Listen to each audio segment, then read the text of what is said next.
Okay, folks, in this episode of What You Can Do in Photoshop, I'm going to walk you through how to create a brushed metal appearance, kind of like a stainless steel look. And then I'm going to end up applying it to this dishwasher. It's actually pretty simple to do. I'm going to create a new layer on top in which my metal look is going to appear. I'm going to label that layer, double click, name it, hit return. I'm going to go over to my color picker. And I'm going to click on the color picker, and I'm going to put in kind of a gray value here. Here I just went ahead and chose 30% black. Click OK. I'm going to fill this layer with that black so that I can apply my filter to it. Easy way to fill that layer is Option or Alt and Delete, which is going to fill that selected layer with the foreground color. If that doesn't work, Edit, Fill, Foreground Color. Okay, we'll fill that with the foreground color. I'm going to turn this into a smart object by right-clicking on this and say Convert to Smart Object, because I'm going to apply a couple filters on to this layer that I just filled with the gray, and I want the ability to go back in and adjust those filters. If I don't turn this into a smart object, then if I apply the filters and they are not at the right settings, I have to undo everything to go back and reapply those filters. So with this converted to a smart object, choose Filter, I'm going to choose Noise, and I'm going to add some noise.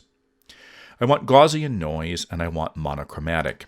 If I don't choose monochromatic, I'm going to get colors and it's not really going to look like brushed metal. And the amount of noise that I'm going to put in here is someplace around 90%. That works pretty good. So it's got some nice surface to it. I click OK. Because this is a smart object, you will then see your noise filter come up here, which you can turn on and turn off, and you can also edit by double-clicking and changing that at any time, non-destructively. Next, with this layer selected, I'm going to choose Filter, and I want to choose Blur. I want to do a motion blur that's then going to blur this noise, these little dots here, and I want to do a motion blur, and I want to set the distance to something that's going to give a nice look to kind of this metal look. Stainless steel or brushed metal. You don't want to do it too short of a distance because then it just looks like a kind of a rough surface. You do it too much and then you're going to really get a blur. There's just a nice distance in here that's going to give you kind of some of that modeling, and then I'm going to click OK. Now this is very natural to have this edge that kind of looks a little bit more defined than the rest of the metal right there, but that's not a big deal because we're not going to be going right to the very edge of our object. So there's my brushed metal. Kind of cool. And again, I can turn off either one of these filters because this is a smart object, or double click on any one of these to adjust these at any time to get that brushed metal look exactly the way I want it to be.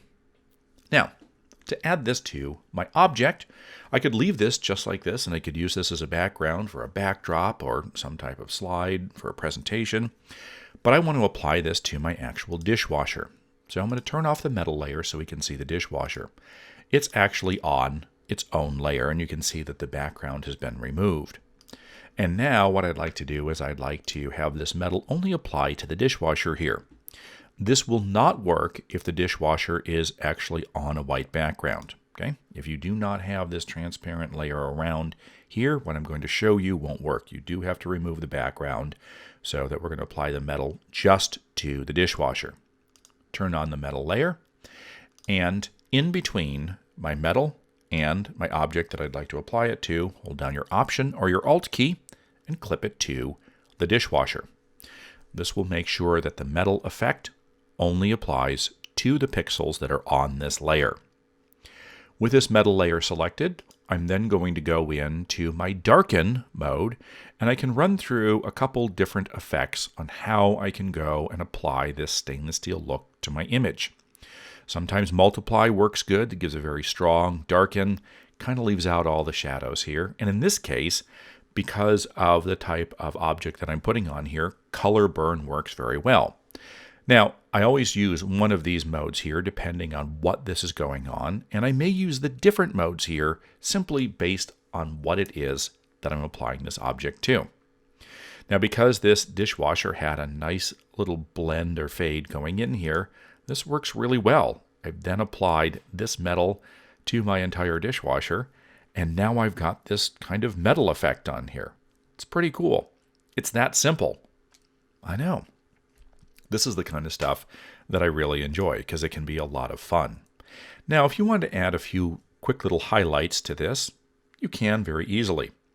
Simply create a new layer up above this layer, and I'm going to grab my brush, which is the letter B, and I'm going to have a nice, large, soft brush here.